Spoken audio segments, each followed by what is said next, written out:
কিছুদিনের মধ্যে তার বাংলাদেশের জন্য আসতে না পারে, এই জন্য আটকানোর জন্য একটা কাজ করছিলাম। সে তাকে কাকে দিয়ে আটকানি যা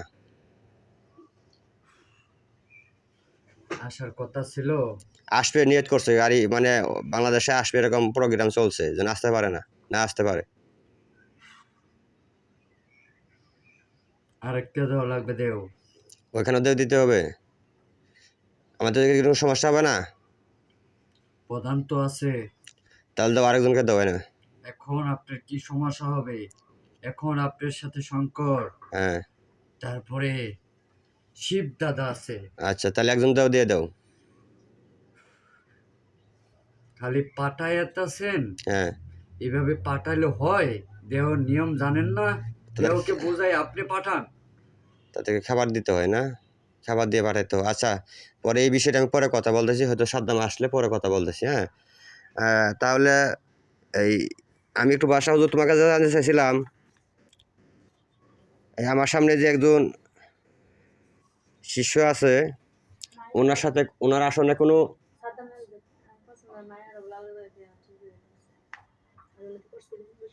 প্রশিক্ষণ কাছে হ্যাঁ আলোক আগে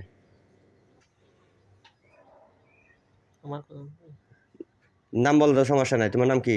ইমতিয়াজ। ইমতিয়াজের সাথে কোনো মুসলিম জিন এই যে বাচ্চা শরীরে হাজিরে দেখায়, তারা কি তার শিষ্য নাকি এমনি কোথায় থেকে আসে তারা হাজিরে দেখা কথা বলার জন্য?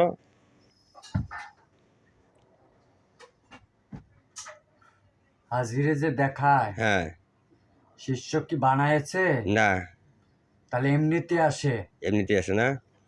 আচ্ছা, ওনার সাথে যে 2-3 জনের কথা বলছিল আর আগে 3 জন যে ছিল, তাদেরকে কোথায় আছে একটু ডাক দাও, ওনার সাথে কথা বলে, ওনার সাথে আমি সেট করে দেবো কথা বলে, নিয়মকানুন সহ। এখানে ডাক দিব? ও আসনে হাজির করে ওনার সাথে সরাসরি কথা বলবো। মুসলিমকে ডাক দিব না বেধর্মীকে? কে কাকে ডাক দিলে ভালো হবে, পরামর্শ দাও। মুসলিমকে। তাহলে মুসলিমকে ডাকো, ওনার সাথে কথা বলে আমার শিশুর সাথে সেট করে দেবো, যেন তার হয়ে কাজ করে, তার সাথে হাজিরা দেখতে পারে। ঠিক আছে, ডাক দাও। হুজুরের সাথে তোমার কোনো কথা আছে? হ্যাঁ। তাহলে হুজুর একটু 1 মিনিট, তুমি আগে আমার শিষ্য কথা শেষ দাও, তারপরে ওই ওনাকে ডাকো, মুসলিমকে ডাকো। জি। হ্যাঁ বলো, তোমার কি কথা বলো। আচ্ছা হুজুর, এই যে আব্বা যে একটা কাজ করছিল আশা খাতুন বিটি সুমাইয়া খাতুন বশীকরণ, এই কাজটা কত দূর? জি, এই কাজটা তো 100% থেকে 60% গেছে। তাহলে আশা করা যায় 13 দিনের ভিতরে কি কাজ কমপ্লিট হয়ে যাবে? জি। যাক আলহামদুলিল্লাহ হুজুর। আমি বশীকরণের লিগে 3টা কাজ করছিলাম মুস্তাকিম মিল্লার সাথে, তুফাজ্জল লিখন। জি, আমি একটা কথা বলি। হ্যাঁ। জি, আপনাদের বড় ওস্তাদের হুকুম। জি, আমি একটা কথা বলি। আপনারা যদি বশীকরণের কাজ নেন, হ্যাঁ তাহলে আগে নদী গোনা লাগবে।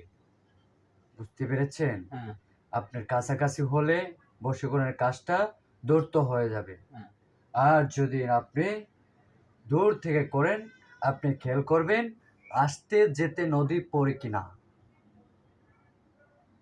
হ্যাঁ হ্যাঁ বুঝতে পারছি। আচ্ছা তাইলে আপনি এই রুগীটার বিষয়ে বলেন। মুর্শিদের বেটি রুজি মাহমুদের বেটা রফিসের সাথে বশীকরণ কাজ করে দিছি। রফিসের মেয়ে রুজিনা, এই কাজটা কত দূর?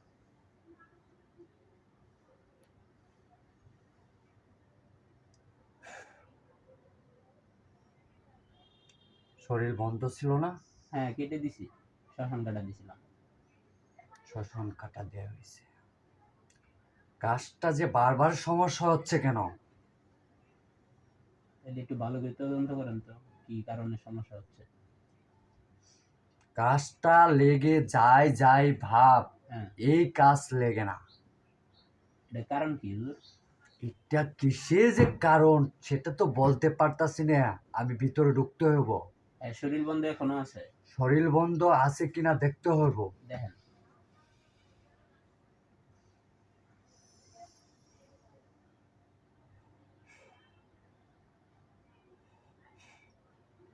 শরীর বন্ধটা কাটছেন কোন নিয়মে কাটছেন?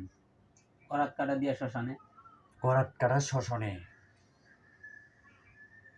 পরে বান কাটা হয়েছে, শরীরটা কাটা হয়েছে না না হয়েছে পরে শুনছিলেন? না না পরবর্তীতে আর আসন দিছিলাম না।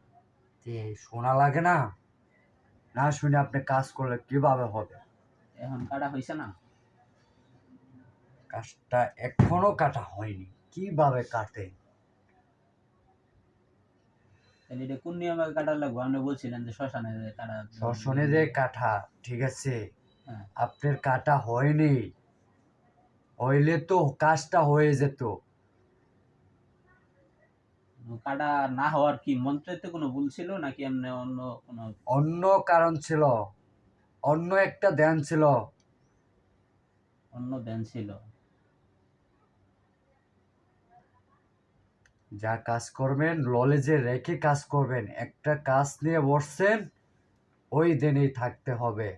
যেমন আমরা নামাজ পড়ি, দুনিয়ার ধ্যান করলে নামাজ হবে না। আচ্ছা, আমি তো হ্যাঁ ছবি সামনে রেখে হ্যাঁ মনে কইরা তারপরে কাজটা কাটছিলাম, তবুও যেহেতু ভুল হয়, ভুল হয়, তবে এখন কাটেন, আমার সামনে কাটেন। এখন কাটনো? জি। এখন তো মোবাইলে ছবিও নাই। আচ্ছা আমি পরে কাটতাছি, পরে কথা কও। আচ্ছা, তাইলে ওই যে হুজুর আমি একটা দেও পাঠাইছিলাম বিয়েতে রাজি করানোর জন্য, তোফাজ্জল লিখন, একে রাজি করানোর জন্য শহীদুল ইসলামের সাথে বিয়ে যাতে দেহের মেয়েরে, এই কাজটা কত দূর? এটাও বশীকরণ করছিলাম।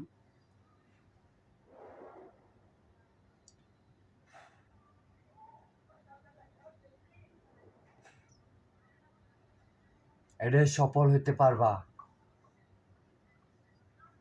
এটা আনুমানিক আর কতদিন লাগতে পারে? বেশি দিন লাগবে না আর, এটা সফল হতে পারবা, এমনিতেই সফল হবা। যাও, কাজটা লেগে গেছে। যাক, আলহামদুলিল্লাহ। হুজুর, আপনি কইলে আমার উস্তাদও, এটা আমার এই আসন থেকে আমার উস্তাদে আপনার উস্তাদ হিসেবে বানাই দিছিল। এই ক্ষেত্রে এখন পর্যন্ত কইলে আমি আপনার কাছে কিছু চাইছি না। আমি শিষ্য হিসেবে আপনার কাছে সামান্য কিছু হাদিয়া, না এই সামান্য একটা শিক্ষাই ধরেন একটা আবদার আছে হুজুর। জি। আবদারটা হইতেছে যে আমি চাই যে আপনি আমার স্মৃতিশক্তি আর মেধা শক্তি যাতে বৃদ্ধি কইরা দেন, এটা আপনি দিবেন। আরেকটা আছে সাইকোলজিক ভাবে মানুষের মনের খবর জানা, এই বিষয়টা আপনি আমার স্বপ্নের মাধ্যমে দিয়ে দিবেন।